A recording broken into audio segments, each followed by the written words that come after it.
One thing that I've noticed about myself as I've started getting older is in my head, I can still jump out of bed and do whatever I want to. In my body, when I try that, it hurts. So, we have to be aware of the fact that we lose a little bit of our balance or we become a little bit less firm physically, and we need to remove those barriers. We should be engaged in this exactly as you are now, and Pfizer is engaged now. We should be engaged in having that dialogue and creating those simple models that we can start to incorporate as we move forward.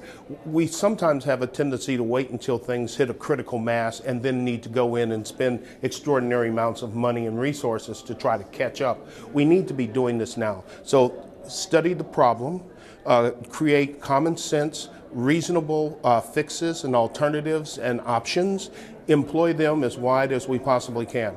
But the very first thing that I think we ought to do is we ought to talk to that aging population and find out from wherever the aging issue starts to wherever we think it ends, what do you need? What would make your lives easier? And start to try to find ways to build on what they need. Sometimes we stand and say, this is what we're going to do and this is what they need. And we never ask people who are actually the recipients of that thought process what they need. We need to ask them.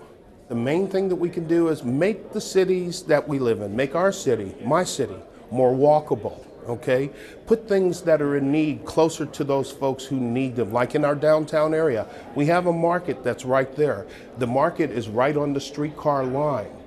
Restaurants are right on the streetcar line. Points of entertainment right on the streetcar lines. We have grown from about 2,500 people living downtown residences in 2002 to about 20,000 now, and we expect another 10,000 in the next 5 years.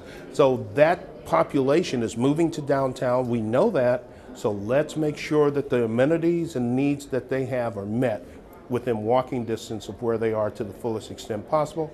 And if not, they can hop on the streetcar line, which has no fare, and go get it that way.